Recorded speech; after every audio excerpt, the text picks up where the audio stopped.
पर उद्घाटन किया। ये दृश्य हम आपको दिखा रहे हैं। तो इंडिया एआई इम्पैक्ट एक्सपो 2026 का उद्घाटन हो चुका है।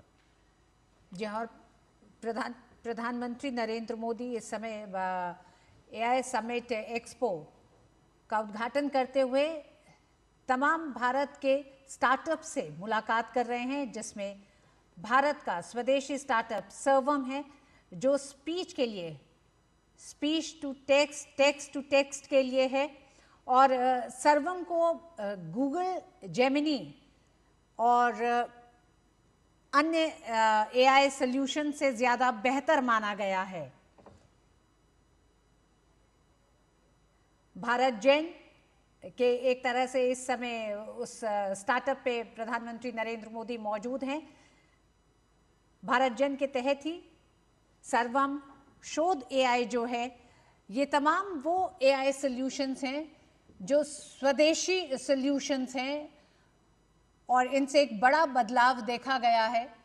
भारत में खासकर ज़मीनी स्तर पर उन तमाम ज़रूरतों को लेकर भारत की विविधता और खासकर लिंग्विस्टिक विविधता जो है उसको ध्यान में रखते हुए सर्वम एक बेहतरीन सॉल्यूशन है। बिल्कुल, भारत बहुत बड़ा देश है, कई तरह की भाषाएं यहाँ बोली जाती हैं, कई तरह की भाषाएं यहाँ लिखी जाती हैं और इसी का कहीं न कहीं सॉल्यूशन निकालने के लिए भारतीय स्टार्टअप्स यहाँ पर डेवलप किए गए हैं और प्रधानमंत्री उन्हीं स्टार्टअप पेविलियंस का यहाँ पर अवलोकन कर रहे हैं। ये हम दृश्य आपको दिखा रहे हैं। इंडिया एआई इम्पैक्ट एक्सपो 2026 का उद्घाटन कर चुके हैं प्रधानमंत्री और उसके बाद एक्सपो में जो विभिन्न पेविलियन वहाँ पर लगे हुए हैं, उन पेविलियंस को प्रधानमंत्री वहाँ पर देख रहे हैं, प्रधानमंत्री उनका अवलोकन कर रहे हैं।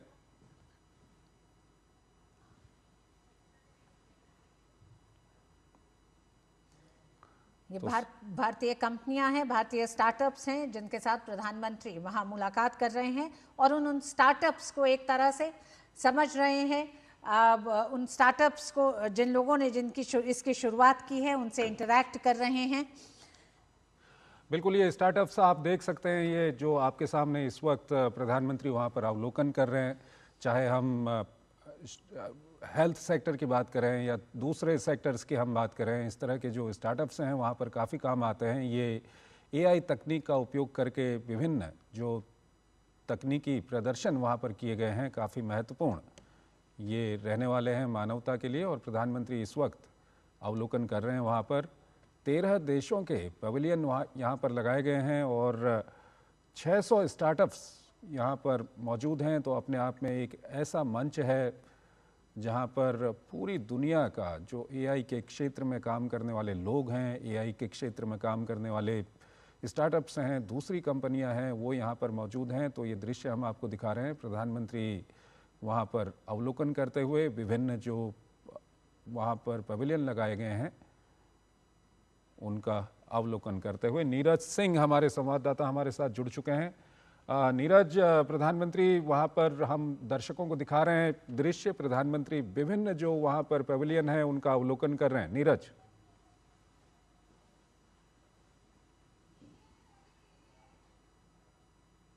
देश के अलग अलग हिस्सों से, दुनिया के अलग अलग हिस्सों से यहाँ पर पहुंचे हैं और इसमें एक बड़ी संख्या चंद्रशेखर जो भारत के स्टार्टअप्स की हैं।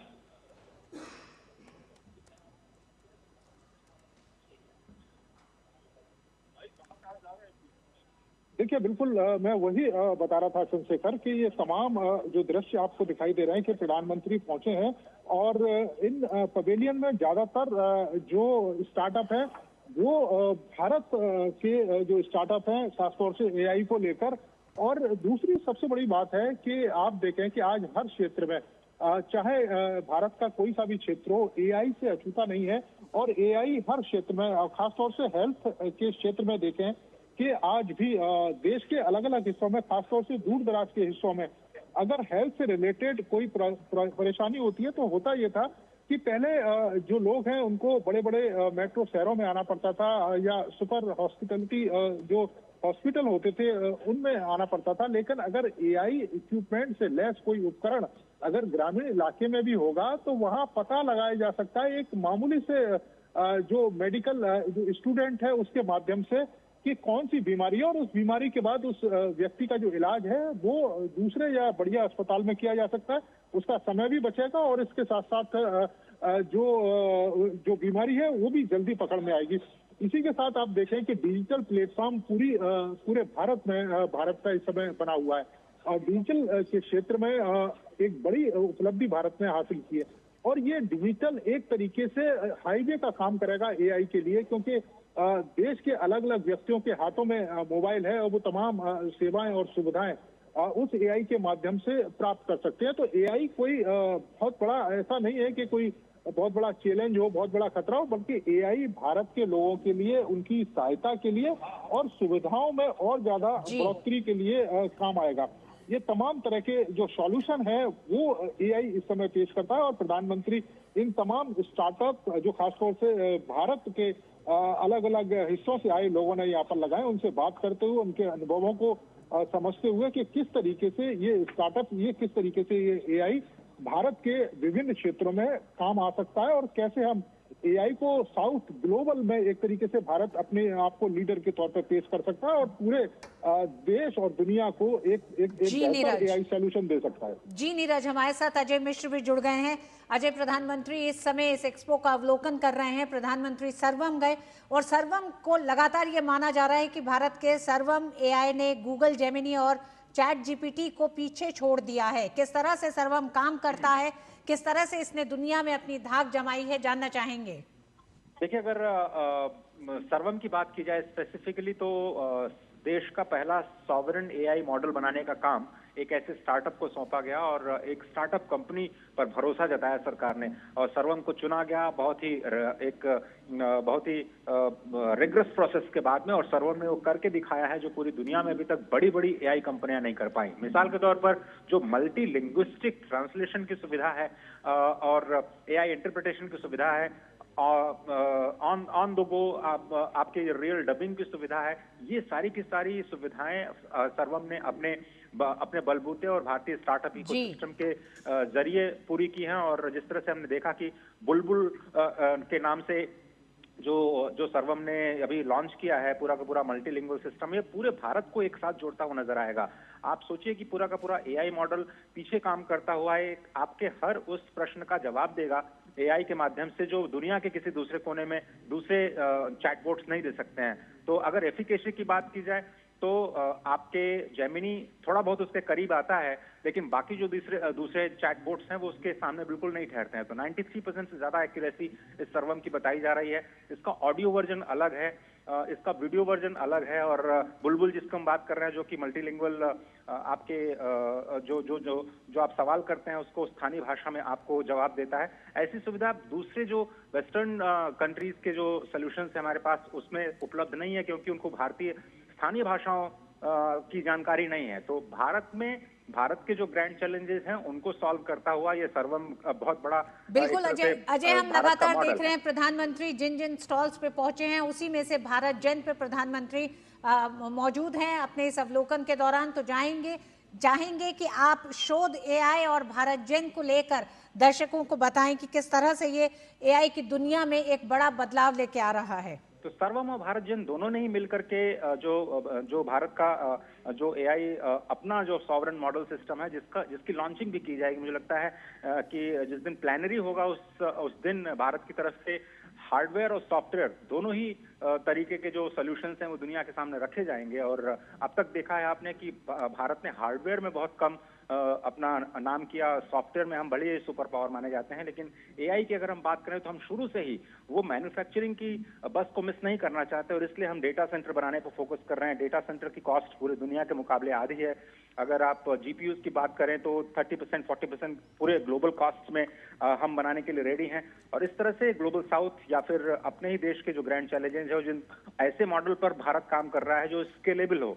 हमें ऐसे बड़े एआई मॉडल की जरूरत नहीं है जो वेस्टर्न कंट्रीज में पाए जाते हैं, बहुत ही ज्यादा कॉस्टली हैं। आप सोचिए कि अगर आपको केवल ऑडियो विजुअल के लिए 30-40 एप्स को या एआई टूल्स को हर महीने कुछ न कुछ सब्सक्रिप्शन के लिए पैसे देने पड़े तो आपके लिए बहुत ही कॉस्टली अफेयर हो जाता है इस तरह का। जबकि भारत को ऐसे मॉडल चाहिए जो कि स्केलेबल हों। तो ये जो भारत आपने जो जिक्र किया कि सर्वम और साथ ही साथ जो भारत जेन है, ये मिलकर के जो परम 2 सुपर कंप्यूटर है, वो हार्डवेयर की दुनिया में बिना इंटरनेट के अगर आपको वो सारे की सारी सुविधाएं देता है, सारे के सारे सॉल्यूशंस देता है, सवालों के जवाब देता है, वो भी आपकी स्थानीय भाषा में सर्वम के साथ मिलके, तो वाकई इसे आप एक बड़ी क्रांति कह सकते हैं। और स्पष्ट तौर पर भारत ने कह दिया है कि हमें ऐसे कॉस्टली मॉडल्स की जरूरत नहीं है। भारत अपनी शर्तों पर अपने खुद के सॉवरेन मॉडल को डेवलप करेगा, और इसलिए हम ये कह सकते हैं कि भारत उसमें एक लंबी छलांग ले चुका है। और अगले 15 से 20 वर्ष अगर आप माने, तो भारत में ऐसे एआई मॉडल होंगे जो न सिर्फ भारत के ग्रैंड चैलेंजेस का सलूशन स्थानीय तरीके से देंगे, बल्कि जो ग्लोबल साउथ की लोकल प्रॉब्लम्स हैं, लोकल चैलेंजेस हैं, उनको लोकली सॉल्व करते हुए नजर आएंगे।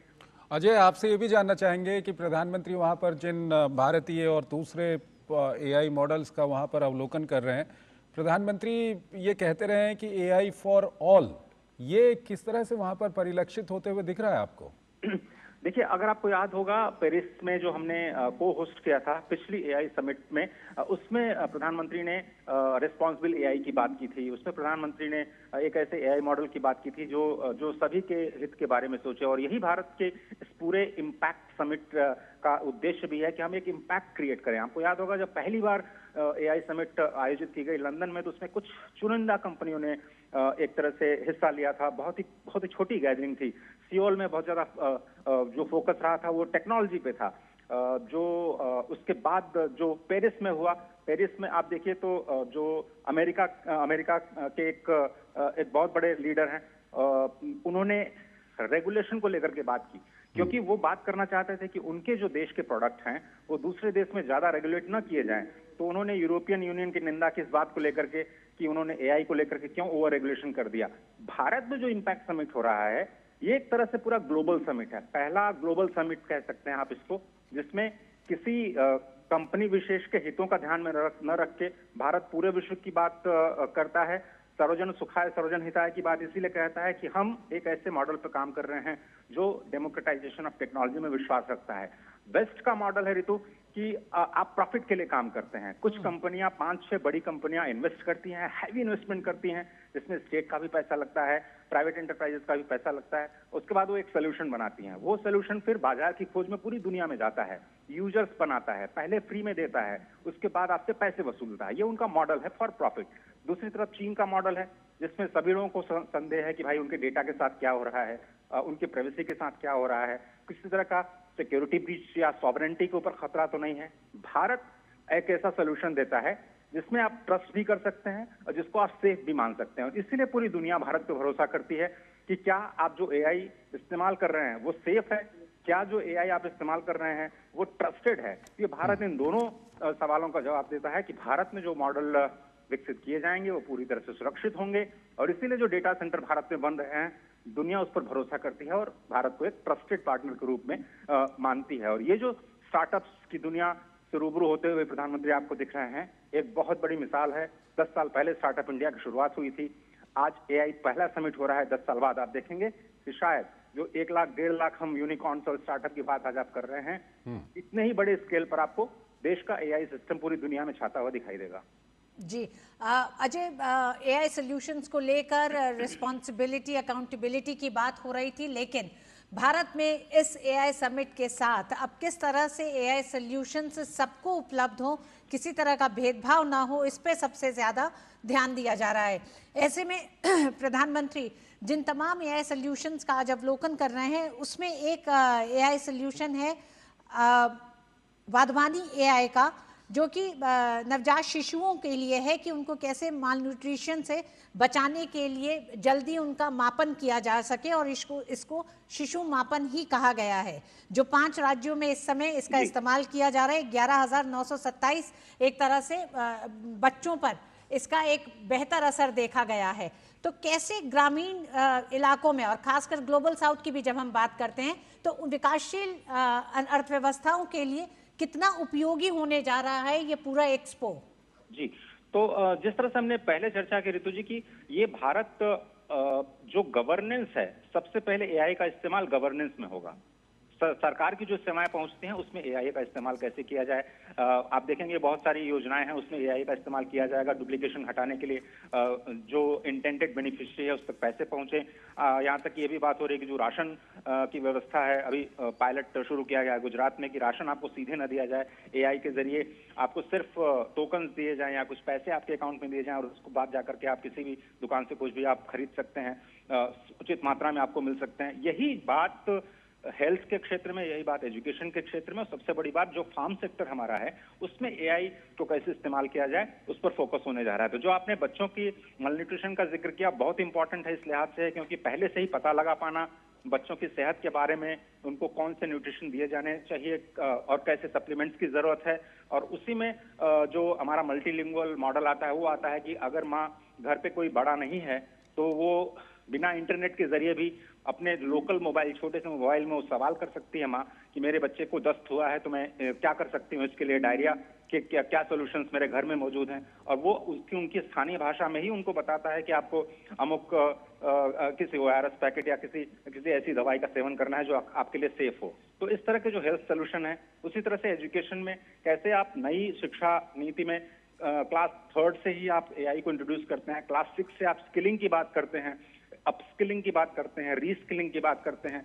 ये एजुकेशन क्षेत्र में सरकार ने बहुत ही गंभीरता से लिया है और आज भी बड़ा बयान MOS की तरफ से आया है कि सरकार बहुत ही गंभीर है एजुकेशन में एआई को इंट्रोड्यूस करने के लिए। आगे जाते हुए मुझे बताया गया कि भारत विस्तार, जिसका जिक्र बजट में किया गया है, भारत विस्तार के लिए एक अलग से फंड की व्यवस्था की गई है जिसमें एआई के जरिए किसानों से बात करने की कोशिश की जाए। मुझे लगता है 1-2 दिन में जयपुर में इसकी शुरुआत होनी है भारत विस्तार के जरिए, जिसमें मेरे ख्याल से जो उनका नाम है भाषिनी या भारती नाम के एआई चैटबॉट आपके किसानों की जो समस्याएं हैं उसको सुनता हुआ नजर आएगा। तो एग्रीकल्चर हुआ, हेल्थ हुआ, एजुकेशन हुआ और गवर्नेंस, इसमें आपको शुरुआती दौर में एआई का बहुत ही बेहतरीन इस्तेमाल होते हुए दिखेगा और फिर हम कंट्री स्पेसिफिक ग्लोबल साउथ की लोकल समस्याओं को ध्यान में रखते हुए उनको अफोर्डेबल और एक्सेसिबल एआई मॉडल्स दे सकते हैं। उसी को शोकेस करने के लिए भारत न केवल सॉफ्टवेयर बल्कि हार्डवेयर की दिशा में भी बड़ी शुरुआत करने, बड़े लॉन्चेस की तैयारी में है इस पूरे एआई समिट के दौरान। ठीक है। Lieutenant general retired SP Kochar भी हमारे साथ जुड़े हुए हैं। कोचर साहब, अगर यहाँ पर आपसे जानना चाहें, जिस तरह से हमारे संवाददाता बता रहे हैं कि कितने अच्छे और लोगों के काम आने वाले एआई यहाँ पर विकसित किए गए हैं, प्रधानमंत्री उनका अवलोकन भी वहाँ पर कर रहे हैं, हम वहाँ उस वक्त के वो दृश्य हम अपने दर्शकों को दिखा रहे हैं। आपसे ये जानना चाहेंगे कि इसके लिए सरकार का जो प्रोत्साहन है वो कितना महत्वपूर्ण था? पिछले 10 साल में जो प्रोत्साहन मिला है, चाहे हम स्टार्टअप्स की बात करें या एआई की बात करें, वो किस तरह से मिला कि आज हम जो ये देख रहे हैं अपने सामने, इस तरह के एआई और स्टार्टअप से यहाँ पर विकसित किए गए हैं, क्या कुछ कहेंगे आप प्रोत्साहन को लेकर के? बिना सरकार के प्रोत्साहन के तो ये संभव ही नहीं था। तो सरकार के प्रोत्साहन से एक तो मौलिक प्रोत्साहन मिला स्टार्टअप्स को, दूसरा उनको इमोशनल बैकअप मिला, तीसरा उनको मार्केट मिली। अब जिस तरह से वो यहाँ डिस्प्ले कर रहे हैं, अगर प्रोत्साहन नहीं होता तो यहाँ अपने प्रोडक्ट्स नहीं ला पाते। और ये देखिए कि जो जितने प्रोडक्ट्स आए हैं उसमें most of the products startup से आ रहे हैं और सब इम्पैक्ट ओरिएंटेड है। उसमें कोई ये नहीं बोल रहा है मैंने ये टेक्नोलॉजी यूज किया, मैंने ये डेटा सेट यूज किया, मेरे को इतने कैपेसिटी का नेटवर्क चाहिए या इतना बड़ा डेटा सेंटर चाहिए, उसके बारे में कोई नहीं बोल रहा है। सब ये बोल रहे हैं कि इसका इम्पैक्ट क्या हो रहा है हमारे सोशल फैब्रिक पे। तो वो एक बहुत बड़ी चेंज है। पहले ये बोला जाता था कि हमारा रोड मैप ये होगा, 1 साल में हम ये करेंगे, 2 साल में ये करेंगे, कोई भी इम्पैक्ट के बारे में, आउटकम के बारे में नहीं बात करता। अभी उल्टा हो गया, अभी आप इम्पैक्ट के बारे में बात कर रहे हैं और इम्पैक्ट को लेकर फिर उसके पीछे टेक्नोलॉजी क्या कर सकती है वो चीजें निकल के आ रही हैं। और ये इसमें स्टार्टअप इकोसिस्टम और MSMEs ही ज्यादा कार्य कर सकते हैं, क्योंकि फ्लेक्सिबिलिटी ऑफ माइंड जितनी उस स्फीयर में है उतनी लार्ज कंपनी में नहीं हो सकती। ये बहुत बहुत अहम चेंज हम देख रहे हैं। ठीक है। प्रणव, आप हमारे साथ जुड़े हुए हैं। प्रणव, आपका खुद का स्टार्टअप है, आप इसको इतने आगे तक लेके आए हैं। आपसे हम जानना चाहेंगे कि पिछले 10 साल में जिस तरह से स्टार्टअप को बढ़ावा देने के लिए और क्या कुछ एआई को लेकर के आप किस तरह से इसको एक्सप्लेन करेंगे, जो आपको एक सरकार से प्रोत्साहन इस तरह के लोगों को मिला है जो एआई डेवलप कर रहे हैं? देखिए जब से हमारा स्टार्टअप मूवमेंट चालू हुआ है 16 जनवरी 2016 से, तब से एक जो शिफ्ट आया है देश के युवा में, वो ये था कि पहले उसके माँ बाप के पास अगर वो जाता था, कहता था कि मेरे को अपनी नौकरी छोड़नी है और मेरे को अपना कुछ चालू करना है, तो पहले उसे नकार दिया जाता था। उसे कहा जाता था कि आप नौकरी करो, वो ज़्यादा स्टेबल है। आज जब से 16 जनवरी के मंच पे 2016 में हमारे प्रधानमंत्री जी बैठे रितेश अग्रवाल के साथ, जिन्होंने ओयो चालू किया, और बाकी लोगों के साथ, और बोला कि जैसे ये लड़के के दिमाग में ये आइडिया आया वैसे मेरे दिमाग में क्यों नहीं आया, तो पहली बार देश के जो पेरेंट्स हैं उनके दिमाग में ये यकीन बैठा कि स्टार्टअप एक वाइबल ऑप्शन है, जो कभी उनके दिमाग में पहले था ही नहीं था। पहले सिर्फ नौकरी के पीछे लोग जाते थे। जैसे ही वो माइंड शिफ्ट हुआ, उसके बाद से लोग सोचने लगे, अपने बच्चों को अलाउ करने लगे और लोग स्टार्टअप की तरफ बढ़ने लगे। उसके बाद क्या हुआ, अटल टिंकरिंग लैब्स, नीति आयोग और फंड ऑफ फंड्स और जो गवर्नमेंट की सारी स्कीम्स लॉन्च हुई स्टार्टअप्स को सपोर्ट करने के लिए, उससे एक प्रोत्साहन मिला लोगों को कि हम स्टार्टअप में आगे बढ़ सकते हैं। गवर्नमेंट की तरफ से वेवर्स मिले, उनको सपोर्ट मिला, ऐसे कंसल्टेंसीज मिली, जो उसके हिसाब से लोगों ने आगे बढ़ना चालू किया।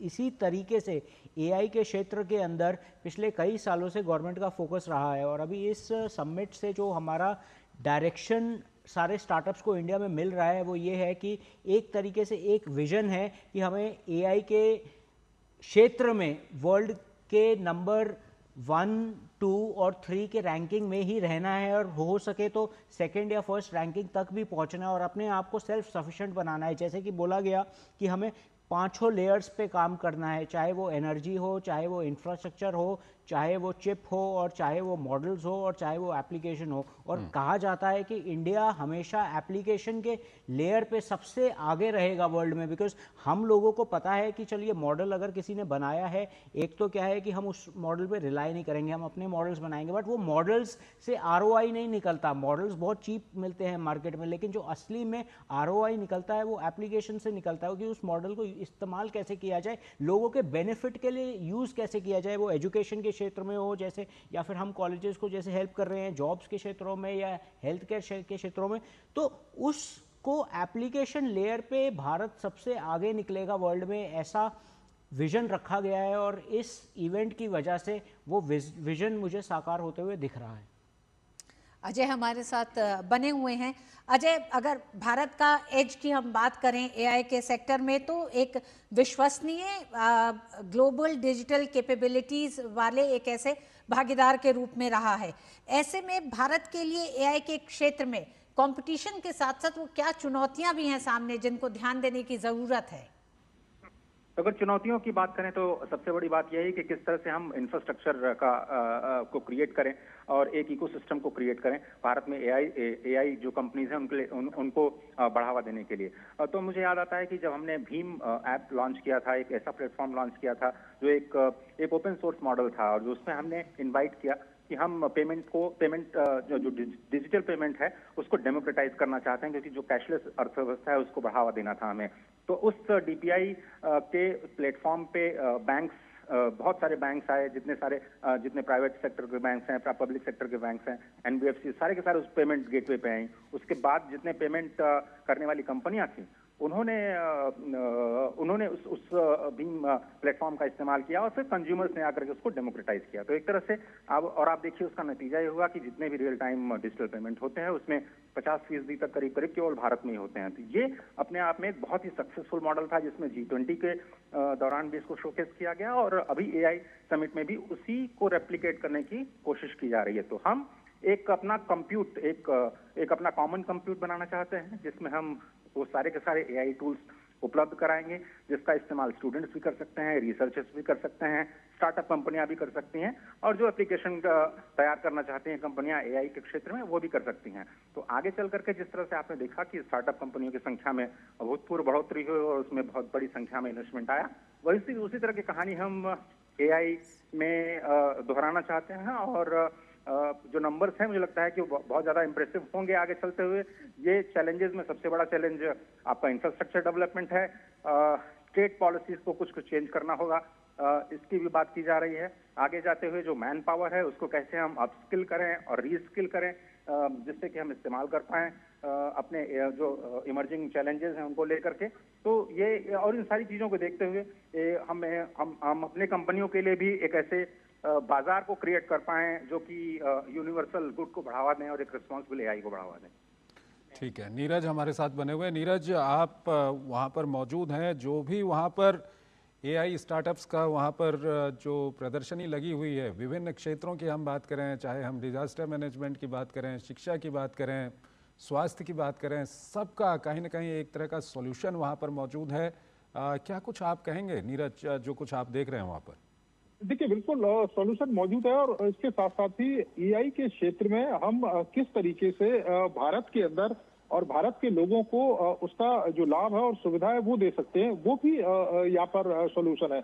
आपने देखा कि किस तरीके से एग्जीबिशन में प्रधानमंत्री पहुंचे, चाहे वो सर्वम के पवेलियन की बात हो, मैसी के पवेलियन की बात हो, मेटा है, बदानी के पवेलियन की बात हो, HCL, Airtel, Nvidia, Google, Tata AI innovation, Tata AI के क्षेत्र में किस तरीके से काम कर रहा है, वहां पर जो लोग हैं किन किन इनोवेशंस पर काम कर रहे हैं, उसको लेकर भी प्रधानमंत्री ने बात की। इसके साथ साथ ही हमने देखा है कि रिलायंस इंटेलिजेंस किस तरीके से एआई के क्षेत्र में काम कर रहा है, और खासतौर से मैं बागवानी की अगर मैं बात करूं कि ये एक इस तरह का एआई टूल है कि जो न केवल शिक्षा के क्षेत्र में बल्कि स्वास्थ्य के क्षेत्र में और कृषि के क्षेत्र में जो काम है वो करता है। खासतौर से आप देखें कि हेल्थ सेक्टर में टीबी को किस तरीके से नियंत्रित किया जा सकता है, माता और शिशु के स्वास्थ्य के लिए एआई का समाधान किस तरीके से हम कर सकते हैं। और खासतौर से अगर हम कृषि की बात करें तो कृषि में कपास है, उसके कीट प्रबंधन का किस तरीके से प्रयोग किया जा सकता है।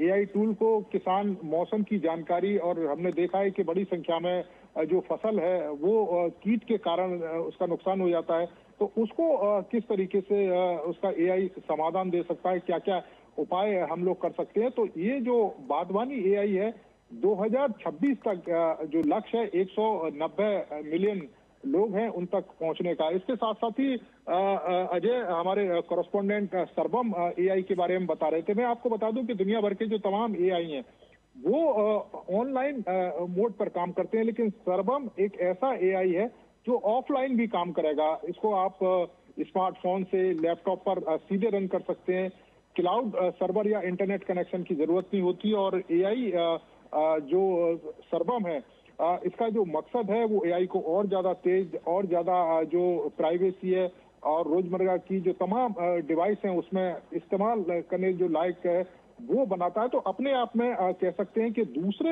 एआई सॉल्यूशन से एक अलग तरह का सॉल्यूशन जो सर्वम है वो पेश करता है। डेटा प्राइवेसी इससे मजबूत होती है। तो ये तमाम तरह के जो उपाय हैं वो यहाँ पर इस समय हमने देखा है कि 600 के करीब जो स्टार्टअप है, एंटरप्रेन्योर्स हैं, वो यहाँ पर पहुंचे हैं। उन्होंने अपनी जो एग्जीबिशन है वो लगाई है। और भारत आप देखें कि एआई के क्षेत्र में किस तेजी के साथ काम कर रहा है। एक तरीके से हमने देखा है कि हमारे एजुकेशन सिस्टम में हमारी जो शिक्षा नीति है किस तरीके से इनमें पहल की जा रही है। और आप देखें कि एआई के क्षेत्र में आप भारत के दूरस्थ इलाकों में, चाहे हम नॉर्थ ईस्ट की बात करें, आप जैसलमेर और मध्य प्रदेश के उन ग्रामीण इलाकों, छत्तीसगढ़ में उन ग्रामीण आदिवासी इलाकों तक आप चले जाइए जहां पर अभी भी आप देखें कि एआई का उतना ज्यादा जो प्रयोग है वो नहीं हुआ है। तो अब हम स्थानीय भाषा में, क्योंकि एक बड़ी समस्या ये आती थी कि जो विदेशों से हमारे पास जब टेक्नोलॉजी आती थी उसमें हमारी भारतीय भाषाओं की एक समस्या थी, या तो इंग्लिश में वो समाधान पेश करते थे या बहुत सारे हिंदी में करते थे। लेकिन आप देखें कि ये तमाम, चाहे हम सर्वम की बात करें, 11 भाषाओं में जो तमाम जवाब और उसका जो समाधान है वो पेश करता है। तो आप सोचें कि ग्रामीण इलाके के लोग जो कृषि की जानकारी अपनी भाषा में, राजस्थानी भाषा में जानना चाहते हैं, छत्तीसगढ़ी भाषा में जानना चाहते हैं, वो चाहते हैं कि स्वास्थ्य से संबंधित अगर कोई किसी तरह की परेशानी है तो उनकी स्थानीय भाषा में उनको जवाब मिल जाए, उनका जो समाधान है वो उनके आसपास की चीजों से उपलब्ध हो जाए। तो ये अपने आप में एक क्रांति है। और भारत, आप ये समझें कि आने वाले समय में एआई के क्षेत्र में पूरी दुनिया में एक अग्रणी भूमिका निभाएगा। आज भी हम देखें अमेरिका और चाइना के बाद तीसरे नंबर पर हैं। और जिस तेजी के साथ प्रधानमंत्री नरेंद्र मोदी लगातार स्टेप उठाते हैं, आप देखें कि डिजिटल में हमने क्रांति करी है, कितने बड़े संख्या में जो लोग हैं उनको डिजिटल मंच से जोड़ा है। हमने कभी कल्पना नहीं करी थी कि एक सब्जी वाला, एक ठेले वाला डिजिटल जो पेमेंट है वो लेगा।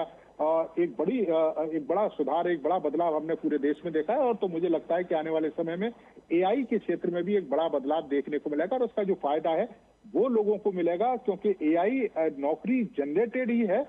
इससे किसी को घबराने की जरूरत नहीं है। आपको अगर थोड़ी सी स्किल आप अगर बेहतर कर पाए तो निश्चित तौर पर एआई से बेटर कुछ नहीं है, और एआई से बेटर जो नौकरियां हैं पूरी दुनिया में आप लोगों के सामने रहेंगी।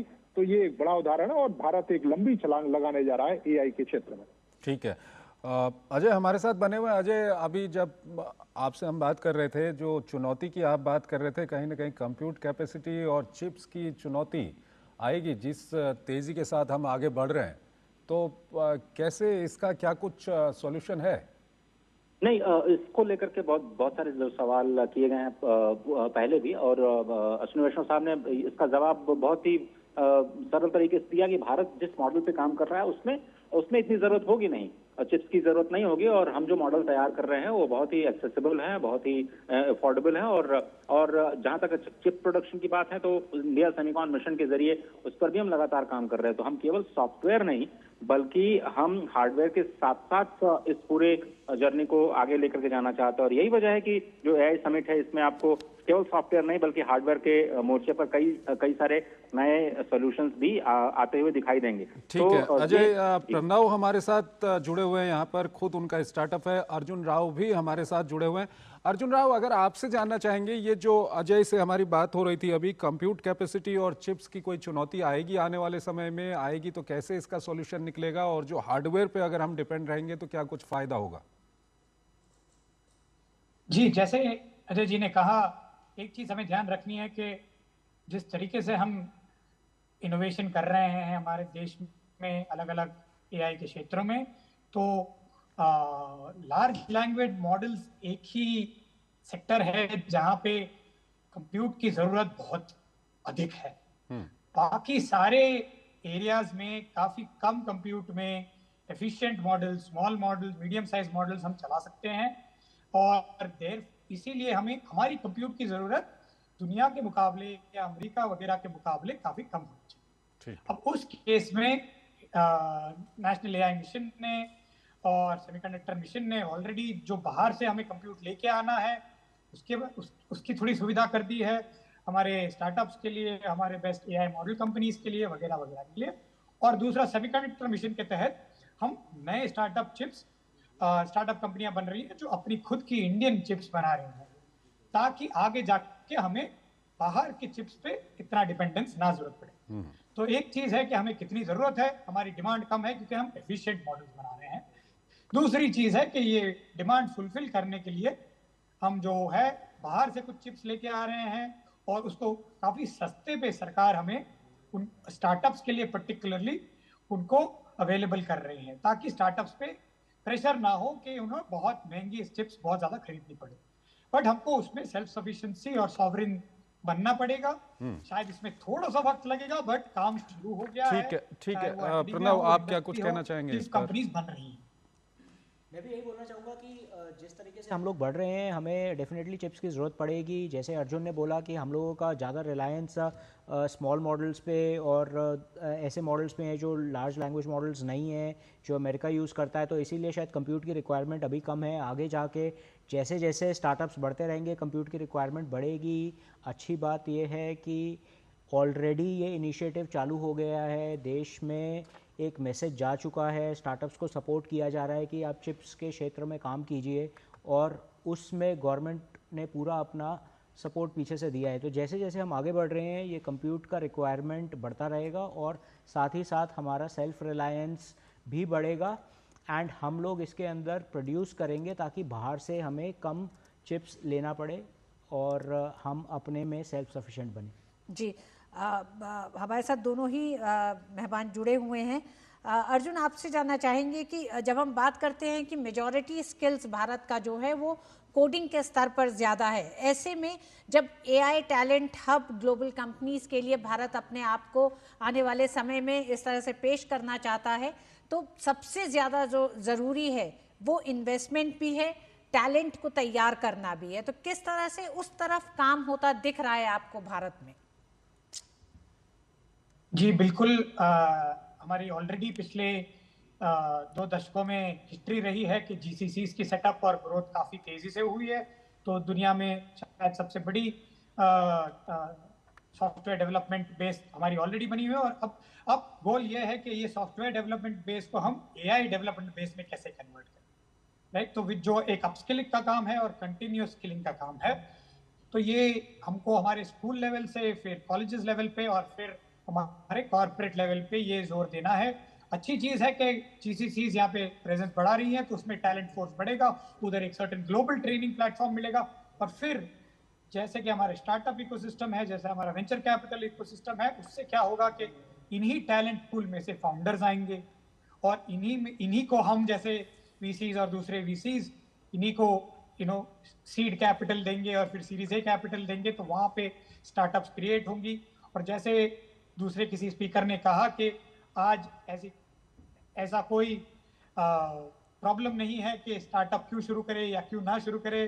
स्टार्टअप शुरू करने में बहुत अभिमान सबको लगता है, तो जो बहुत अच्छी बात है।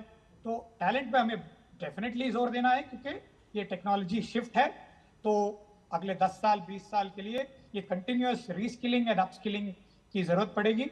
बट जीसीसीज का base is a very big advantage already, और इस एडवांटेज का हमें और फायदा उठाना चाहिए। जी अर्जुन, आपसे ये भी टेक्नोलॉजी पे काम करें। जी अर्जुन, आपसे ये भी जानना चाहेंगे, आज भारत जिस समिट का एक तरह से मेजबानी कर रहा है और प्रधानमंत्री नरेंद्र मोदी इस समय तमाम स्वदेशी एआई मॉडल्स को अब उसका अवलोकन कर रहे हैं, ऐसे में 20 साल पहले जब आपने अपने इस करियर की शुरुआत की थी और इसमें कई ऐसे पड़ाव आए, आप किस तरह से देखते हैं युवा स्टार्टअप्स के लिए और तमाम उन युवाओं के लिए जो आने वाले समय में एआई में अपने भविष्य को देख रहे हैं?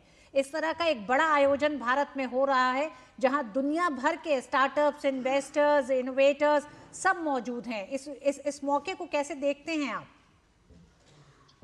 जी, इस मौके को तो हम इसी तरीके से देखते हैं कि हमें कभी 20 साल पहले हमने कभी सोचा नहीं था कि ऐसे बड़े प्लेटफॉर्म और ऐसे बड़े मौके हमारे देश में होंगे। हमें हमेशा लगता था कि ये कहीं बाहर होंगे, ऐसा कुछ एक्सपीरियंस करने के लिए और सीखने के लिए और देखने के लिए बाहर जाना पड़ेगा। ये आज हमारे देश में है, हमारे राजधानी में है, तो ये हमारे यंगस्टर्स के लिए और नेक्स्ट जनरेशन के लिए ये मोटिवेशन इससे ज़्यादा क्या हो सकता है, राइट? दूसरी चीज़ है कि ये सारी चीज़ें देख के, सर्वम देख के, भारत जेम देख के और ये सारे प्लेटफॉर्म्स और ये सारी टेक्नोलॉजीज देख के इमेजिन कीजिए कोई कॉलेज में हो या जस्ट अभी कॉलेज से निकले हो, वो सोचे कि ये हम भी कर सकते हैं, क्योंकि ये जब दिखता है उससे मोटिवेशन बढ़ती है और उससे इंस्पिरेशन आती है कि ये हमारे जैसे ही हैं, ये हमारे सीनियर हैं, इन्होंने बनाया है तो हम भी बनाएंगे, तो मोटिवेशन बढ़ती है। और आज के प्लेटफॉर्म में जैसे हम सोचे कि 15-20 साल पहले जब मैंने स्टार्टअप शुरू किया था, शायद देश में 10 वीसी हुआ करते थे या 15 वीसी हुआ करते थे, शायद ये नंबर आज 150, 500, 1000 हो चुके हैं।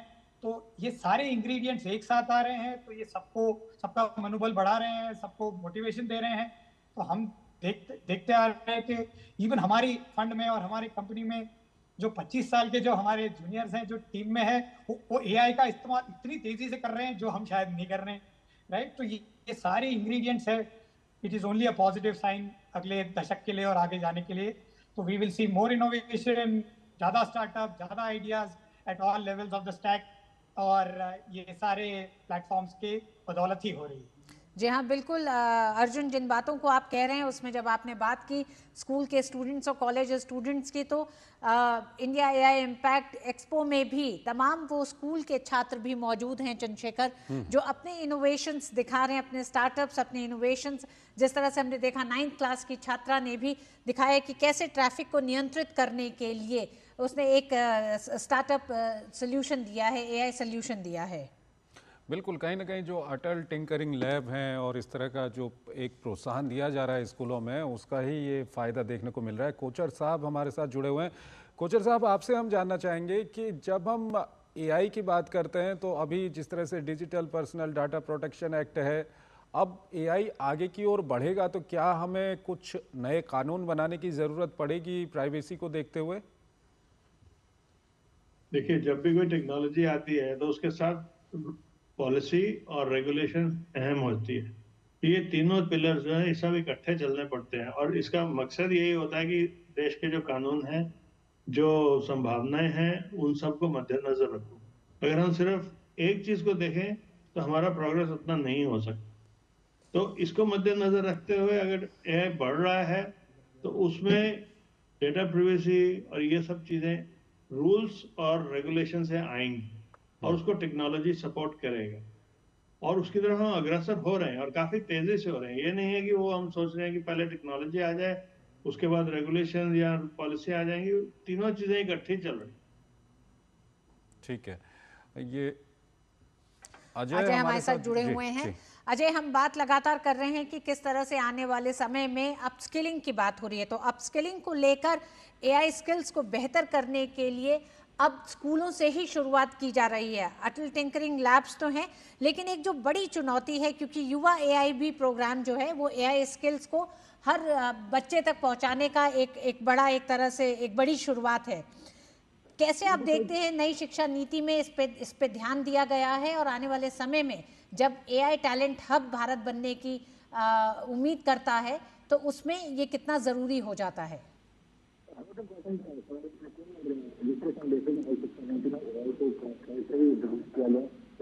एआई क्या होता है, किस तरह से एआई काम करता है, यहाँ तक कि चैटजीपीटी का इस्तेमाल भी बहुत सारे लोग अभी शुरुआती तौर पर करना शुरू कर चुके हैं।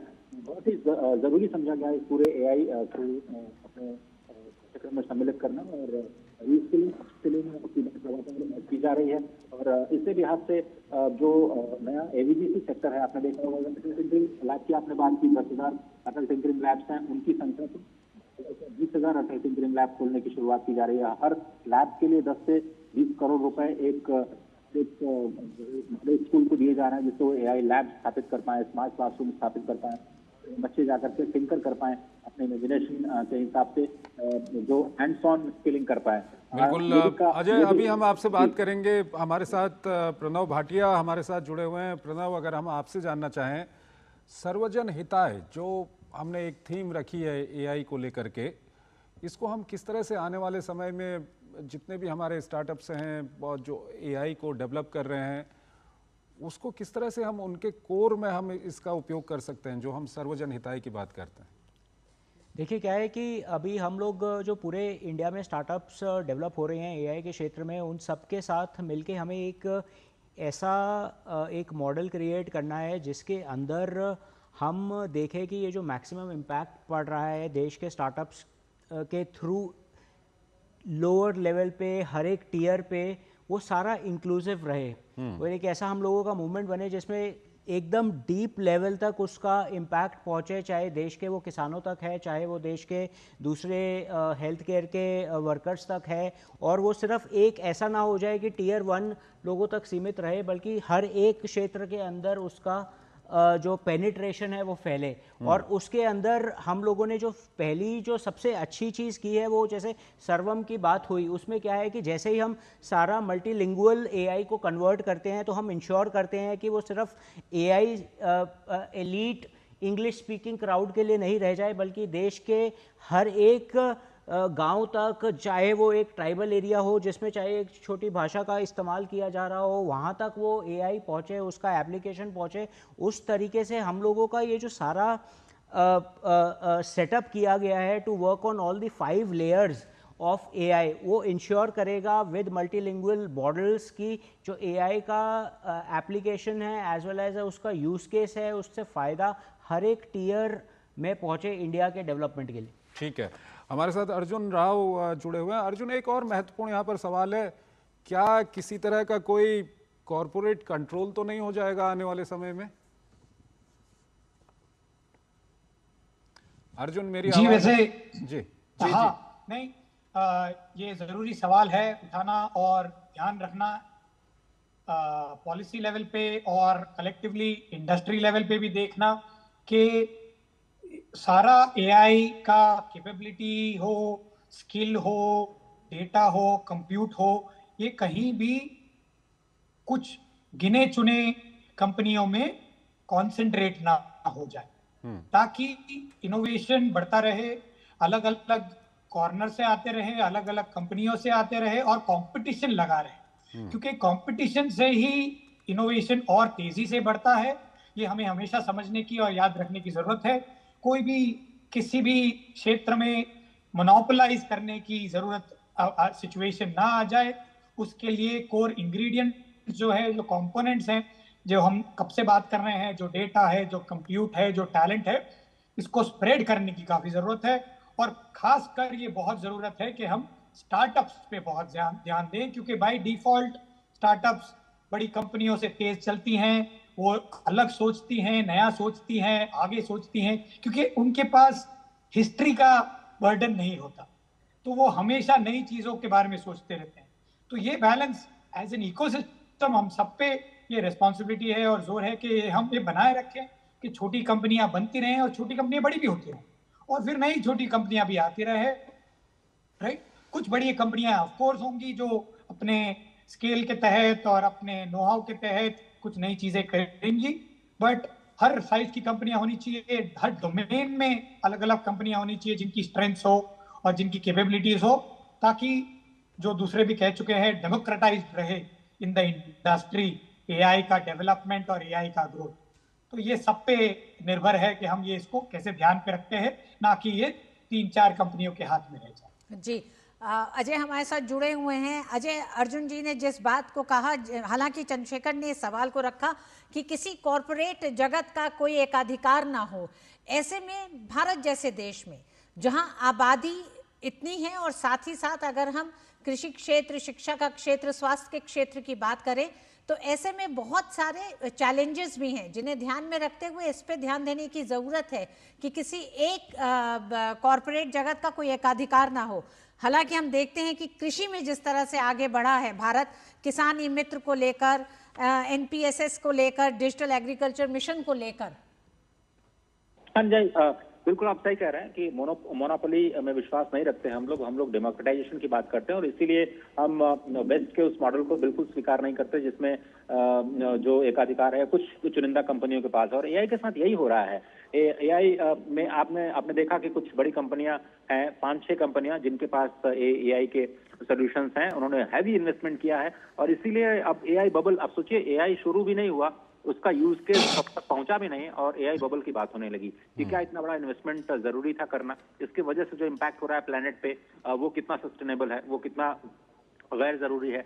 जिस तरह से पहले हमने देखा कि जो इंडस्ट्रियल रिवोल्यूशन हुआ उसमें संसाधनों का बेतरतीब से इस्तेमाल किया गया वेस्टर्न नेशंस के द्वारा, और उसके बाद अब वो सस्टेनेबल डेवलपमेंट की बात करते हैं, डेवलपिंग नेशंस पे प्रेशर डालते हैं कि ऊर्जा का उपयोग कम करें विकास के लिए। दूसरी तरफ उसी तरह से एआई का जब इस्तेमाल किया तो एआई की जब शुरुआत हुई, हैवी इन्वेस्टमेंट झोंका गया इसमें, और कुछ कंपनियों के पास इसका अभी भी टेक्नोलॉजिकल एक तरह से कहें कि मोनोपोलिस्टिक अधिकार उनके पास हैं, क्योंकि वो अपने सॉल्यूशंस लेकर के आ रहे हैं और उन्हीं सॉल्यूशंस को पूरी दुनिया तक लेके जा रहे हैं।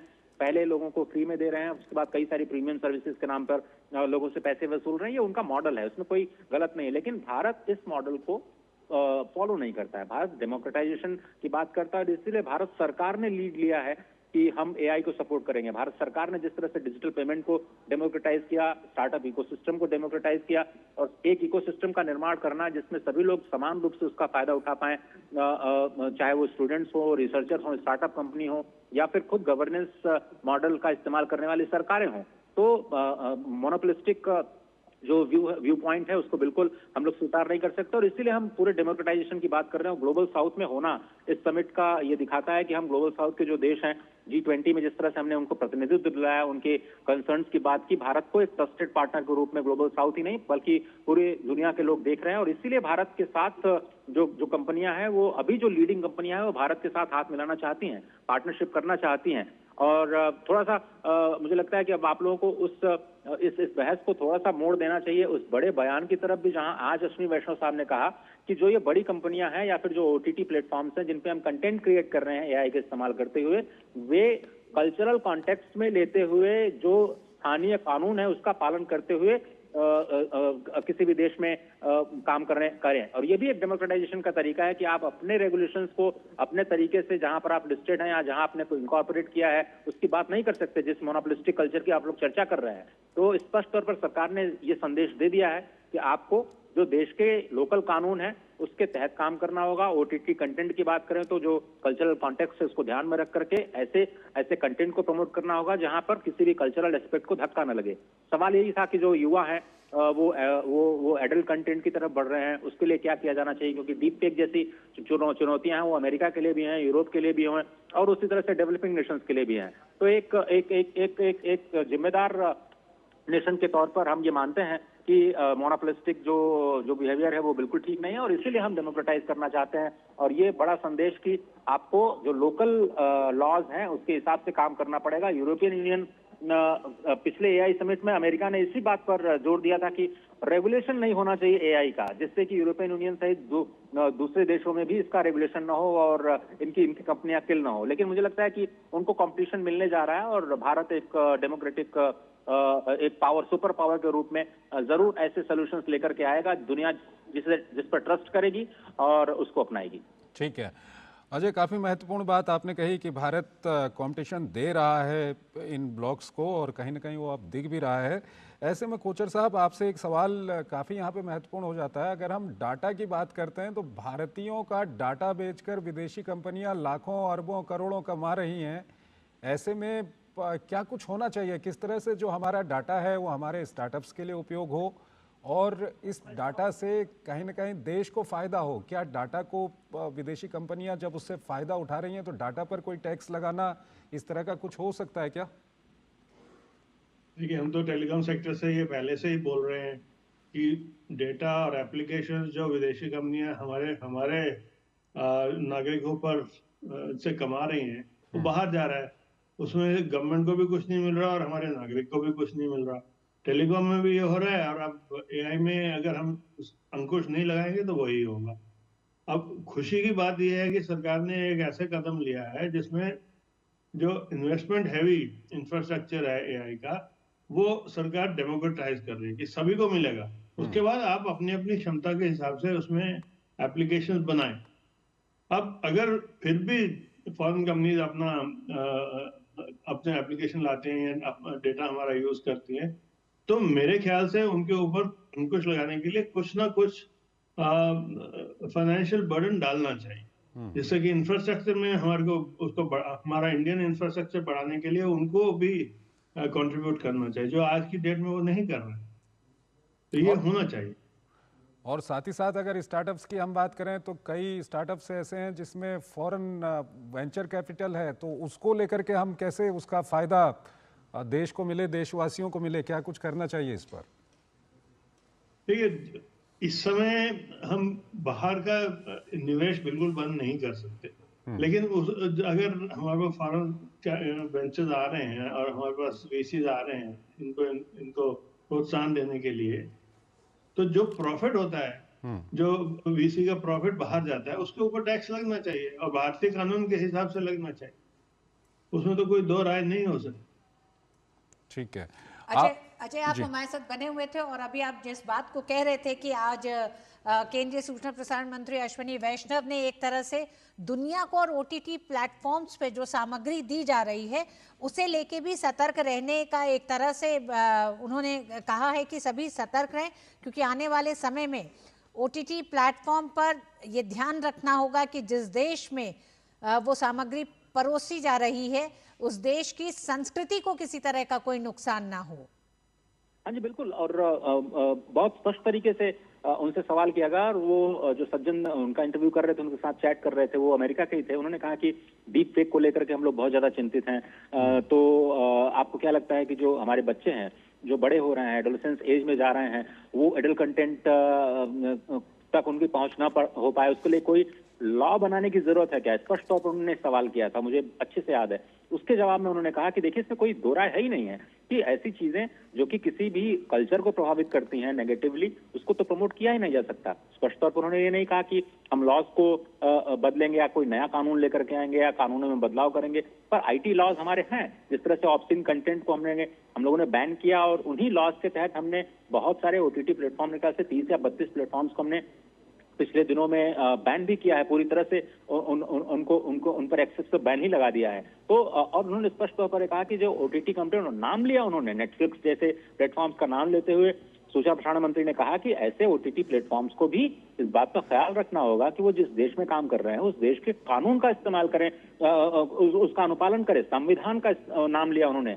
इस संविधान को ध्यान में रखते हुए, कॉन्स्टिट्यूशन को ध्यान में रखते हुए जो लोकल लीगल पैरामीटर्स हैं उनके आधार पर आपको कंटेंट को प्रसारित करना होगा और अपने कंटेंट को रेगुलेट करना होगा, न कि वहां पर जहां पर आप इनकॉर्पोरेटेड हैं। यानी अगर आप नेटफ्लिक्स अमेरिका से चलाते हैं तो अमेरिका के कानून आप पे लागू नहीं होंगे। आप जिस देश में कंटेंट परोस रहे हैं वहां के लोकल कल्चरल कॉन्टेक्स्ट को ध्यान में रख करके आपको इसका इस्तेमाल करना पड़ेगा, अपने कंटेंट को परोसना होगा। बहुत ही स्पष्ट संदेश था और मुझे लगता है कि उसके बाद और दो टूक जिसको कहा जाए शब्दों में उन्होंने कहा कि इसमें तो कोई दो राय है ही नहीं, मतलब आपका सवाल तो बिल्कुल बेमानी है। ये तो बिल्कुल समझी हुई बात है कि आपको लोकल लॉज का सम्मान करना पड़ेगा और आपको जो कल्चरल कॉन्टेक्स्ट है उसको ध्यान में भी रखना होगा। जी, केंद्रीय इलेक्ट्रॉनिक्स और सूचना प्रौद्योगिकी मंत्री अश्विनी वैष्णव ने डीप फेक और एआई के दुरुपयोग से निपटने के लिए तकनीकी और कानूनी समाधानों पर भी जोर दिया और 30 देशों से ज्यादा अधिक देशों के साथ इस समय चर्चा इसको लेकर चल रही है ताकि वैश्विक स्तर पर इसके समाधान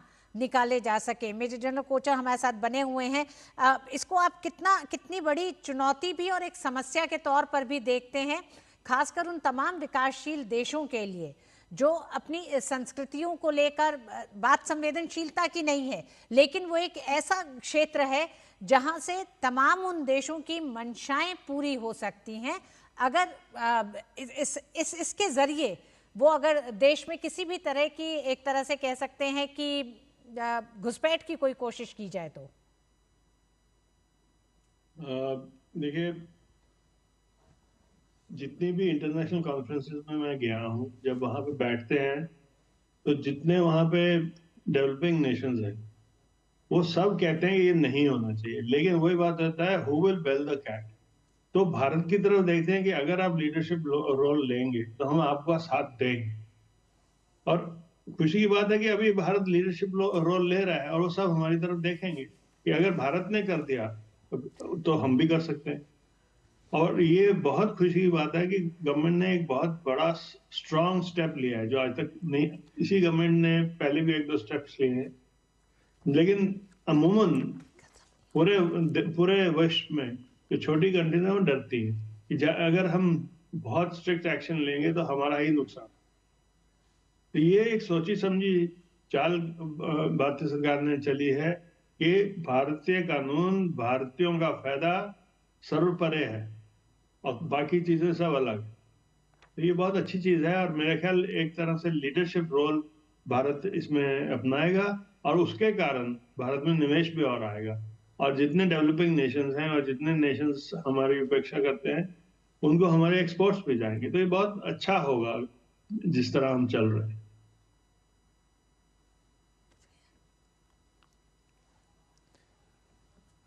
बिल्कुल, 3 खास मेहमान हमारे साथ अभी बने हुए हैं। कोचर साहब, सबसे पहले आपसे ही हम जानना चाहेंगे, ये तकनीकी के जो विभिन्न पहलू हैं उस पर तो हमने बात की। अब हम थोड़ा सा जो एआई इम्पैक्ट समिट है जो अगले 4 दिन चलेगी आज से 20 तारीख तक, इसको लेकर के बात करेंगे। आपसे हम ये जानना चाहेंगे कि ये जो समिट है यहाँ पर विभिन्न सत्र होंगे, इस क्षेत्र से जुड़े हुए कई लोग वहाँ पर मौजूद होंगे, दुनिया के कई नेता यहाँ पर पहुँच रहे हैं। क्या कुछ भारत से एक संदेश, एक मैसेज जा सकता है 20 तारीख को पूरी दुनिया के लिए, क्योंकि एआई पर ही पूरी दुनिया कहीं ना कहीं केंद्रित होती जा रही है? देखिए, इसका जो संदेश जाएगा वो सिर्फ एआई का ही नहीं जाएगा, वो और क्षेत्रों का भी जाएगा कि भारत हैज रीच्ड। अभी आप भारत को इग्नोर नहीं कर सकते और जिस स्पीड से भारत बढ़ रहा है पिछले 5 सालों में आप देखिए, चाहे वो टेलीकॉम हो, चाहे आईटी हो, अभी एआई है, जिस स्पीड से भारत बढ़ रहा है उसको आप इग्नोर नहीं कर सकते। आप उस पर भले ही कई अंकुश लगा लो, कई तरह के अंकुश लगा लो, लेकिन उसकी इकोनॉमी को आप ढीला नहीं कर सकते।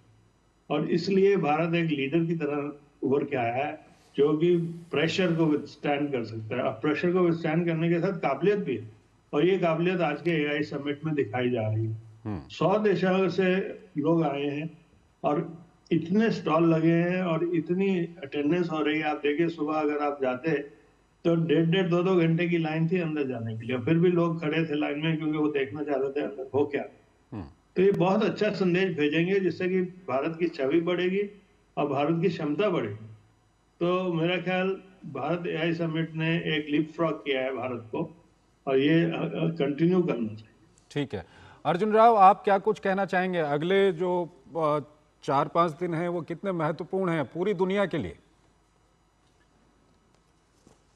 ये बहुत ही महत्वपूर्ण है।